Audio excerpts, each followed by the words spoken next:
Right, shall we give it a go? Yeah. Full of certainty with that response. Let me see if I can... Oh. Have you lost me? No, you muted. Throwback to 2020 lockdown meetings. You muted yourself, Bob, if you just want to take yourself off mute. It's just the button sorry. at the I bottom. just wanted to say I've had a brilliant day Can't with you say all. you, Bob. I'll just leave it. All right, well, we've got 20 minutes left on the Zoom meeting, so shall we get cracking? No, we haven't, have we? Already? No, we've not. No. Right, you got your brew. We're good to go. I've got absolutely no back support on this. It's awful. Can take you out of the studio, yet you still got the same complaints.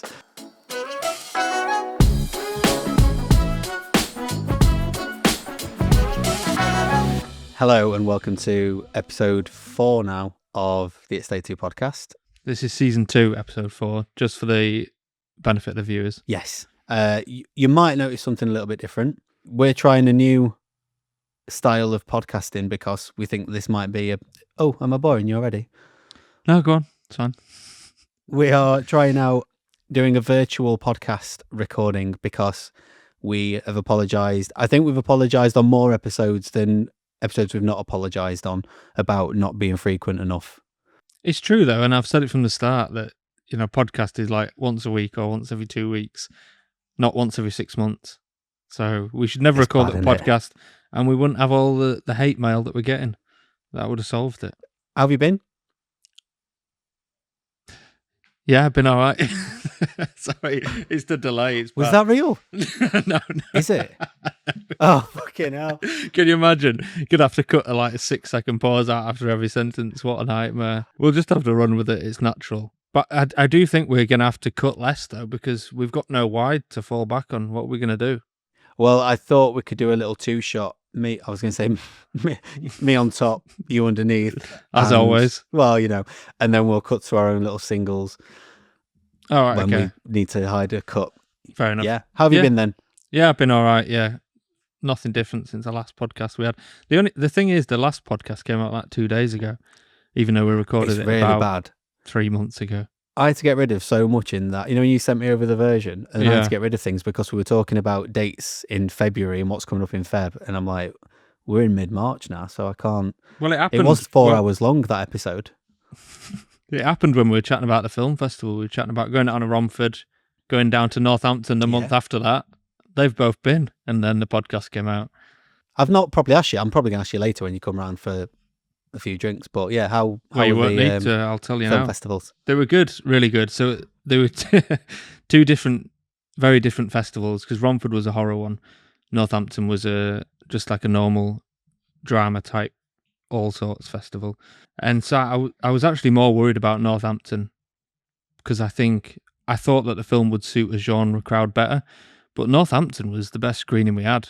It had a really good turnout, a real mix of people turning up as well, lots of students, and then up to, you know, a couple in their 60s turned up, a few kind of older people who seemed to enjoy it.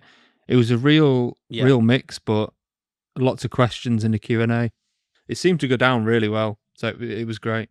The venue looked incredible for, was it Northampton? Yeah, like the Guild Hall. Yeah, that was for the awards night. It was awesome. Yeah, and we saw the trailer. They played the trailer after we won an award, which is nice. They played the trailer, and I was like, this is the most appropriate venue you've ever watched the trailer in. So yeah, it was awesome. Yeah. I know. Let me get the award actually, because it's really cool. I've got a couple I can show you. Yeah, get it out. Get it out. You there, you Jord? Froze. What camera's died. And this week's sponsor is Lumix webcam software. The beta version is available to... No, don't tell them. There we go. All right, we're really showing them behind the curtain this time. No, we'll cut in. Look, cut on the action, as they say. Yeah. All right, so this is from Northampton. Very quick. Nice. Does it open up? Yeah, it's proper clapperboard. Nice. Testing out the Lumix autofocus here. Are you going to write my name on the DOP line? If you want. Yeah, go on then. If you feel like you deserved it. Well, you know, worked hard. And then this little guy, look at this guy. Let me block. You're gonna have to do like the influencer thing. No, there we go. Look at that. So this guy's from Horror Origins in Arizona, which was we won for best feature. But apparently I'm not allowed to put that up because it's too creepy looking. There's a thumbnail. Yeah, I put it I'll up. be like, put it up next to the telly, and I got told off. So there we go. So the film's obviously still in its festival run, and you are Bedford making next. changes still to it. That's if we put this out before Bedford happens in 3 weeks' time. What's the date? 12th, I think. 12th of April. So that's our target. We've got to get this out before the 11th of April to make this relevant. Okay. We're at Bedford tomorrow. I'll put that in there just in case it takes us a while. Yeah. Shall we do a little bit where we say, "Oh, how was Bedford the other month?" Should we do that now? Yeah, then we'll do I'll record 2 responses and then because you can edit it on YouTube, can't you? Exactly. Yeah. I'll have them ready to go depending on when we upload it. We won another award, and here it is. No, we didn't win. There we go. And we'll just pick whichever it was. Say you won a Le Creuset mug. I'm not on Le Creuset this week because they didn't get back to us about sponsoring, so I thought, fuck them. I'm on just a generic kind of blue mug. Oh, they're not sponsored us for a second episode? No, they saw the first one and they cancelled the deal. Yeah, shame. Yeah, send them back. Is that why they kept the sticker on? I think this is as their own brand now, but it's fine. Yeah, Bedford, 12th of April is the next screening, if anyone's around. And that's going to be quite a good one. So it's a Saturday and Sunday for the festival. Maybe Friday as well, but we're not going Friday. And there's some awards Saturday night, so fingers crossed we get something. Best cinematography would be nice for you. You should have put your award up in the background. You won from A-levels. You could have put that on the wall. No, it's in a really secure place. Don't want to lose that. Oh, it's at the studios, is it? They won't let you have it. It's at Leeds Recycling Centre somewhere. And what's the film again, if any new listeners? All This Time. Do you want to say it with a little bit more enthusiasm? All This Time. Yeah, for anyone who is listening to this for the first time or stumbled across it on YouTube, this is a terrible first one to listen to if that's the case. Christ, they're not coming back. I feel like we've had better episodes. It's been lovely having you here, and we'll see you in the future at some point. Yeah. But yes, Bob has a film that he's directed called All This Time. It's doing its festival run. I know we keep plugging it, but it's free advertising, so why the heck not? Free advertising it's a good film. To the same one viewer. That's the way to do it, isn't it? Try and see it if you can.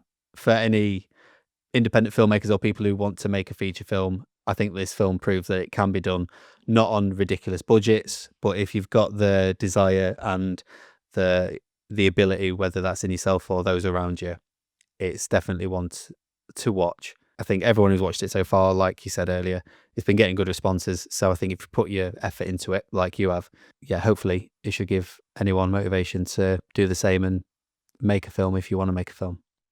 You went off on the right tangent. Did you like that? Yeah, I'm trying to big you up. No, what it is I've just noticed this behind me. Other side, light switches. Oh, you're going to have to VFX remove that, like in your film? What I've been doing for the last probably week and a half is just removing light switches from the film. Because every time I see them, they bug me. And so, stuff like that, I've been taking them out. Well, you can edit this one. I'm not very good at VFX. I'm all right. And so I can do like basic tracking, masking and stuff. And so there's a lot of like rotoring it out by hand to get rid of light switches and stuff. And it's been so dull. And I think I'm the only person who's noticed them because, if I say that I've been doing it. I don't notice them. Yeah. That's what I mean. So I'm like, why am I doing it? But there'll be some snotty-nosed critic though sat in his room going, "Oh, there's a light switch there. It's what era are we in? I can't tell." Yeah, exactly. So if you're that guy, he's doing it for you.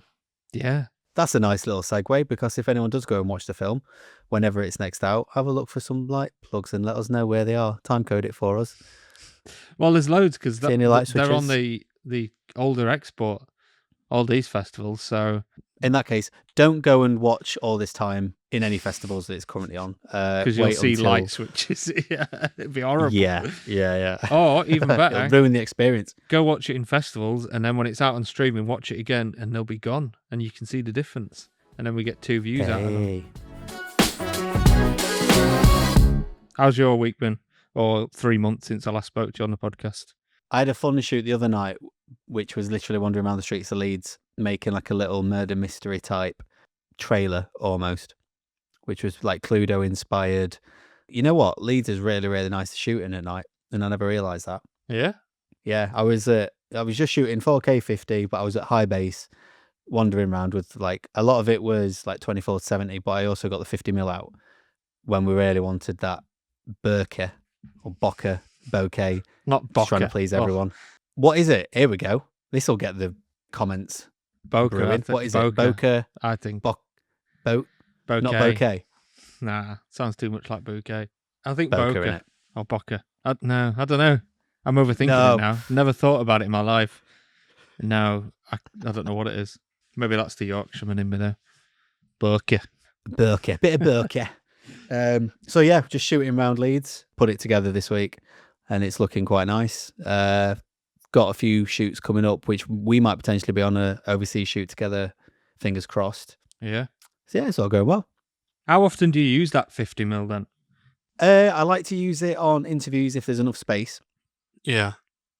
But I never shoot wide open unless I really need to. I don't like shooting interviews at 1.4 because it gives away or it hides too much of the background. Yeah. It's, if you're shooting in a nice place, there's no point in shooting wide open just because you can. It just looks like a blur behind them. So I'll normally shoot at like 2.8 if I need to. But I'd like to shoot at 2, otherwise I may as well stick the 24-70 on. Because I find that on full frame, 2.8's shallow enough for anything I've been doing, really. But we chatted about this last time, Yeah. about how shallow we shoot. Well, I'm shooting at 2.8 on this now, and it's probably about 35mm, and the background's blurry. I wouldn't want much more than that for an interview. Do you think you're going to get any more primes to go along with it or not? I might look at a 35. 35 would be nice, because I think that benefits from the shallow depth of field on a wider. Because like 85 Yeah. at 1.8, that'd be insanely shallow, wouldn't it? Or 1.4. It'd be daft. Yeah. That's the kind of 2010 Vimeo, everything shoot as shallow as possible, just because it looks pretty, when actually I'm not a huge fan of that anymore. No. It's all about lighting for me. I know I may as well just sit with a glass of red wine going, it's all about the lighting. But like, it is. I'd rather light it and look nice than just think, I'm going to shoot wide open so it looks better, because it probably won't. Your shot's probably going to be out of focus, or focusing on the wrong guy, or, hunting in the autofocus hunting. It's just not going to be as good as you think it is at the time. Yeah. We should be manual focusing anyway, George, shouldn't you? There you go. That's the answer to that. What was that? You just cut Ignal. All right, that's it for the It's Take Two podcast. Seeing as it's the 21st of March, I'm going to timestamp it to see how quick we can get this edit out, actually. We should be able to get this out quicker, surely. If we're doing it like this, I mean, we'll hopefully get it out quicker. Hopefully, yeah. We say this. You'll see if you're looking below the video now and it says uploaded on the 19th of May, then give us a thumbs down. How are we going to do the wide though? Are we going to just crop on YouTube 16:9. version? It's going to have to be 2cam, innit? Oh no, I'll do a little side by side, bit of branding in background. I'll warp our faces so they look a bit like they're looking at each other. But then, what you're gonna cut into full size close ups of each of us? Yeah. Okay. All right.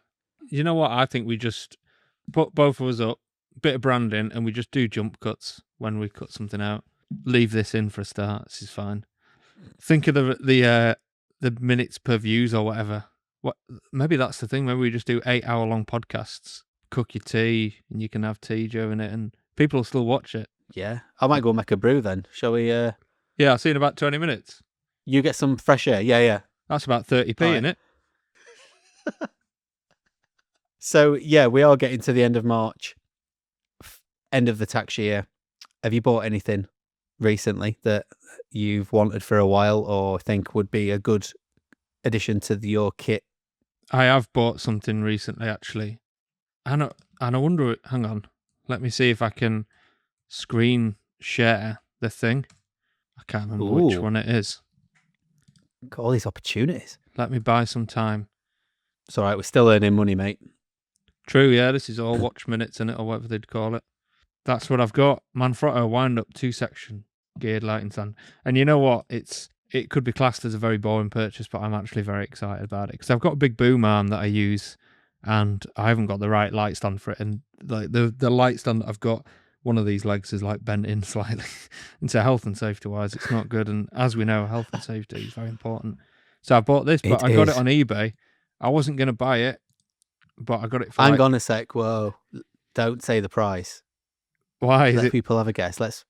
Well, no, we're trying to boost the duration of this episode, aren't we? So give them a minute to think about how much you'd have got it for. All right. So for the ones who aren't watching, it's a wind-up Manfrotto stand. Very nice. Got a little footstool on it there. Look, £829, brand new. What do you think I got Special it for? order as well, so you'd be waiting.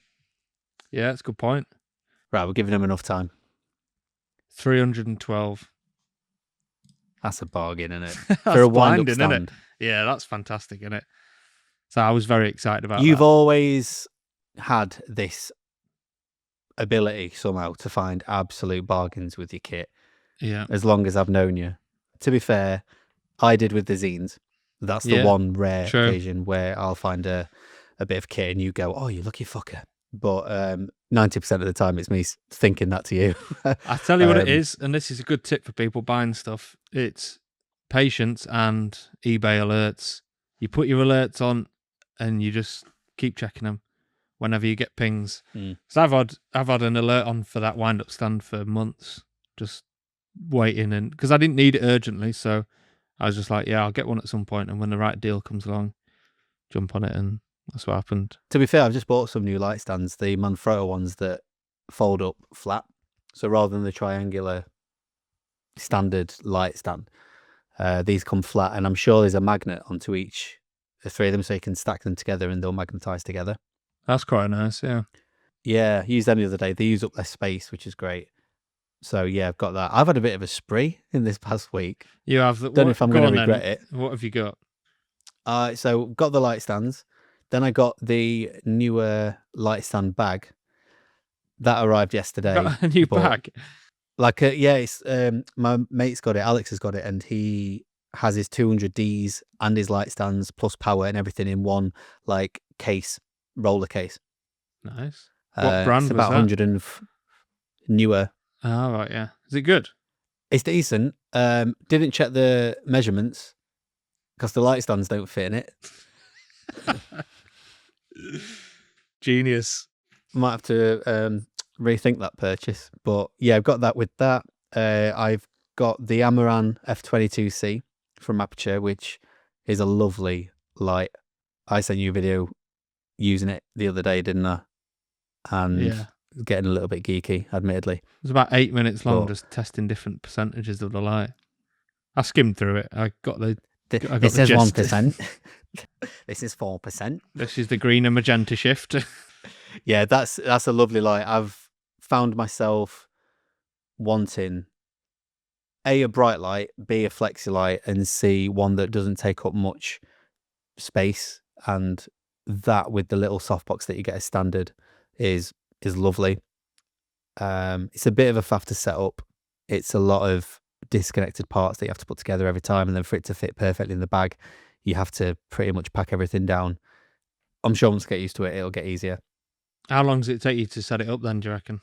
I'd probably say about 6 or 7 minutes if I'm going, casually, but because you want to do it right, because it's a flexi light and there's the brackets that need to be slotted in correctly, and the actual bracket that keeps it together, it is an updated version, but it's like suspension based. Yeah, you just want to make sure you do it right, and then obviously a power. The cable is disconnected to the actual power port block. Then you've got the ballast equivalent, and so there's several parts to put together. Once it's up though, it's great. So then I've also got the boom, a smaller boom arm that works for that. Works really nicely from Westcott. It's not as long as I was hoping it'd be, but it still means you don't have to use a C-stand and a boom. That's just on a normal light stand. Huh? And I can use a C-stand for other things, which is good. Last night, I ended up getting the Delta, not Flowtech, EcoFlow, I think. There was a Amazon deal for about 500 quid off it, or 400 quid off it. I can't remember how much it was. They're designed as like camping batteries, aren't they? But for lighting, it looks incredible. What were the run They're times on it? great. 600D for 3 hours, was it? It depends which one you get, because I had a quick Google and tried to look at how long you'd get. The 1024 watt hour version gives you 3 hours, but the one I've got is the Delta 2 Max, and that's a 2048 watt hour capacity. So mathematically, you could get 5 or 6 hours on it. I doubt you would, but people are saying you can still use it at full brightness on that, and it's not going to overheat or anything like that. The amount of times we need it on full power is slim. So I've always wanted one. It's very heavy, apparently, which, Yeah, I mean, I you've can got imagine. a shit ton of battery in there, but that's one I've always wanted for a while. They're always around the 1400, 1500 mark. I got this for, I think it was 1199 or 1299 new? And I was like, it's coming up to end of year. Yeah. Let's drop the tax bill a bit, get it in the bag.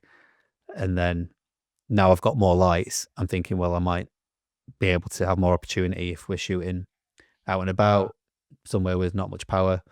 And it also means I can dry my hair when I go camping. So it's great. How much does it cost to charge up at your house? I bet you didn't think of that, did it? I mean, oh yeah. I'll get in touch with my energy provider. They'll ring me going, is everything all right at your house? There's a shit ton of energy coming out. Are you charging 3 electric vehicles now? Do you have a weed farm in your loft? So you have been quite busy kit-wise then? Yeah, I've not got much this year. I've been quite good this year in terms of buying kit. I think I reached the peak for a while of I've got everything I need to do the majority of the stuff. And then if I'm on a bigger shoot, we can get it rented in, which has been really nice. I'm at the stage now where I've got the kit I need to do what I need to do as a freelancer for the type of stuff we do, but I want to make it easier for me. Whether that's just assurance that I'm not missing anything at home, if you're mixing your kit about for different shoots, that's my priority now, to make sure I'm buying things that's simpler or, just easier as a freelancer. I've been looking at a bag for that as well, because I want to put my 300 and a 60 together with all like modifiers and stuff like that, because my 300 bag is knackered. Think Tank, I think, do the best bags. They're so good. I've got a Think Tank Logistic 30 V2, I think. Oh, it's the best bag I've ever had, but they are expensive. How much are we talking? Like 300 or 400 quid. If you are a freelancer, it depends what stage you're at. If you're still in that stage where you're working out what kit you need and actually building up your inventory, yes, you're not going to want to spend 400, 500 quid on a bag. If you've got everything and you're, the ball's rolling, so to speak, in terms of work, it does become a little bit easier to think, well, actually, this is, again, it's making my job easier. I've got everything I need. I've got a bit of spare money, or I've just finished on a big shoot or a big project. That bag is actually, it does add value to you, doesn't it? And it is worth its money. But I completely get that some people will go, I'm not paying £400 for a bag. I 100% get that. So welcome back, as always, to What's Caught Your Iris. Bob, what's caught your iris? Oh, God. That's good, isn't it? There's loads, mate. Rockets. You know what? I feel like we're on MSN in 2006 and you're nudging me. Whenever we say something funny, do you want to just stick whatever you're feeling at the time on screen? Absolutely. Maybe these during lockdown, they made the meetings way more fun. All right, let's get back to it. What's caught your iris then? What's caught your iris this week? Or do you want to do the theme tune? Welcome back to What's Caught Your Iris. What's caught your iris? What has caught my iris is the trailer came out or the teaser trailer, I think, for the new F1 film with Brad Pitt and featuring a lot of Formula One drivers by the look of it. But then I think it must have been a featurette that I saw a few weeks ago. And It's the same director and DP as Top Gun. Top Gun Maverick, yeah. And I can always remember watching those featurettes and seeing how they shot the cockpit stuff, and they used it was the Venice cameras on them, but because you can detach the sensor from the main body using, is it the Rialto or something like that? Yes, the Rialto extension system. That's how they managed to do that. That was really cool though, because they actually taught all the actors how to record the cameras whilst in the cockpit, because obviously you couldn't have a DP just sat in front of them. So that's pretty cool. So then when I looked at that, I noticed, I think it was a shot of the monitor or shot of the back of the camera, and it definitely looked like a Sony menu interface with all the settings on the live view. So then it just got me wondering whether they are doing the Venice again with that, but then I thought, well, they're going to have to keep it as light as possible. So the sensor bit's light, but then they're going to have to put all the main brains of the camera somewhere. But on a Formula One car, would they want to be doing that? So it just made me think, are they looking at, or are they using either the FX3 or the FX30 for the car stuff? We'll have to dig into it and see what they shot it on. But I suppose the weight savings doesn't matter because they're not worried about time, although they're not actually racing. So True. Pitt's not going to be going 200 mile an hour, is he? I forgot my life. I don't know, maybe.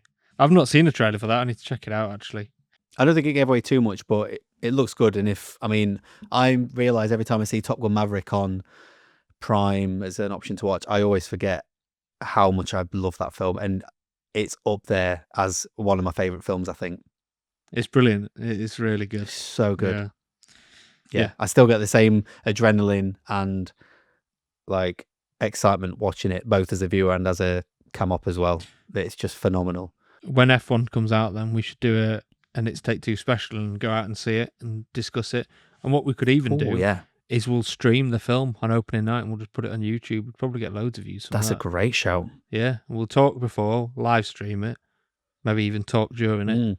Or if we've got any... We could record the podcast whilst the film's going on. Yeah. In the cinema. Yeah, absolutely. Let's do that. That's a great shout. Has anything caught your iris this week? There's a few rumours swirling. Have you seen these? There's the new Sony FX camera, which looks like an extension for the Venice. There's also rumours of Panasonic and Nikon doing FX3 competitors.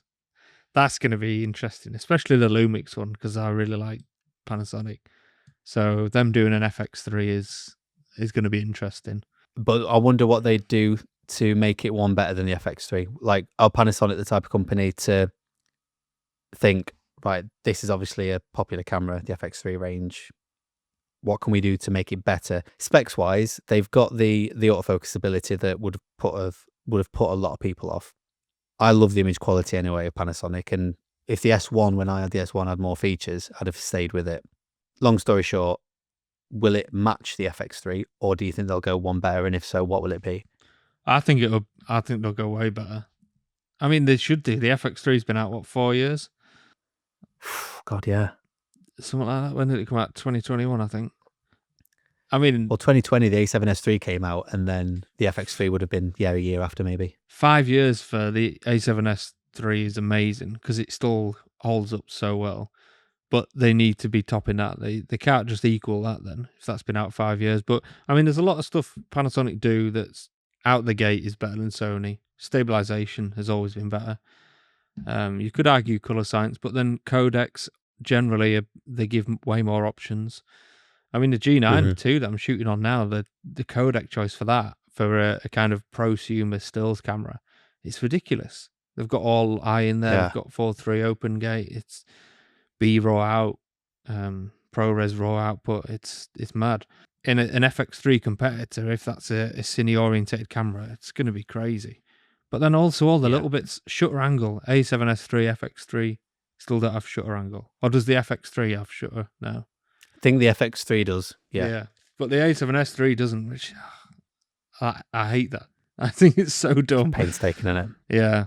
And it took them ages to get 24, proper 24 frames a second for the A7S3.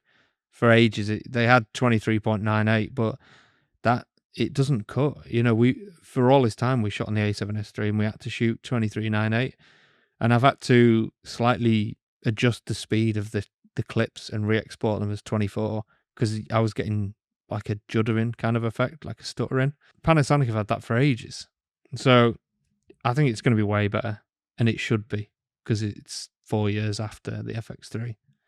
The question is whether they'll match it with a low megapixel, decent low light sensor, because that's really nice about the FX3.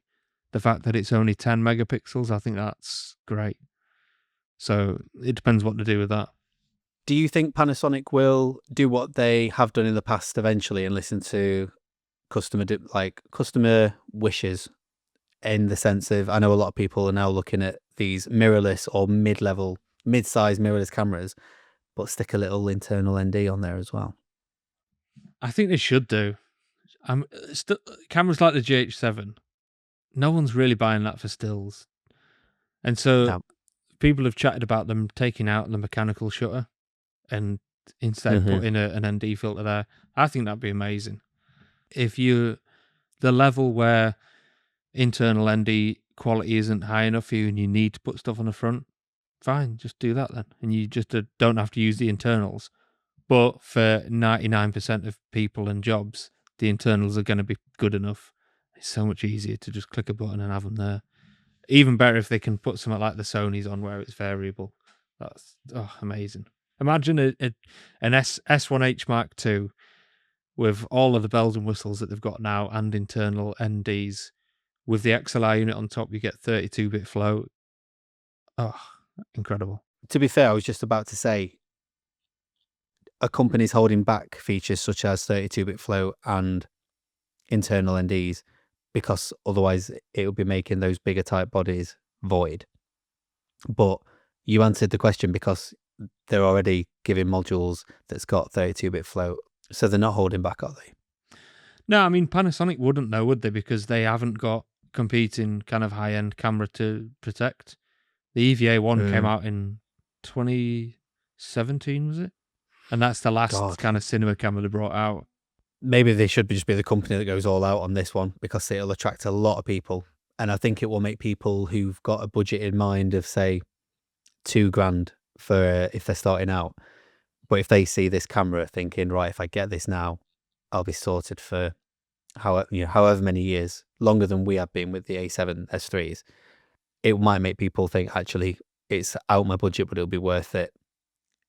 It also makes it easier for people like us if we want a gimbal cam and it match perfectly with, higher end cameras that we'll have. I think they should be looking into it, especially with the internal ND and all the bells and whistles that they've got going on at the minute at Panasonic.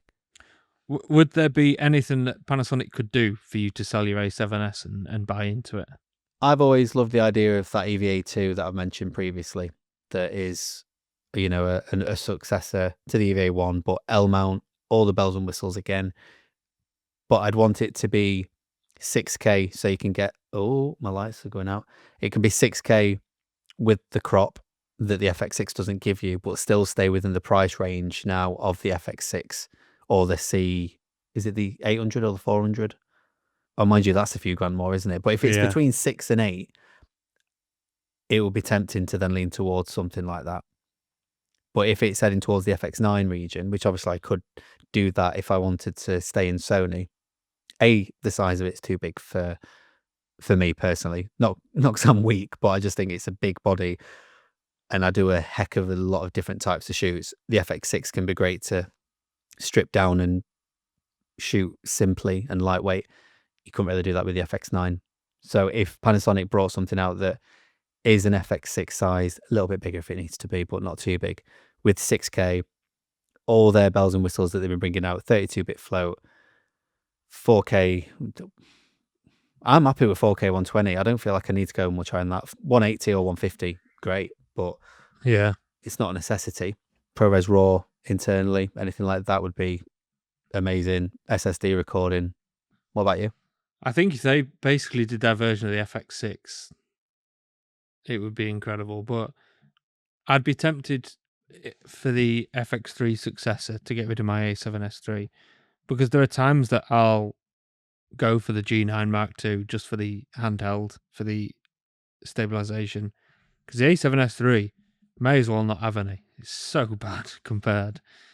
It's a struggle to get it looking steady.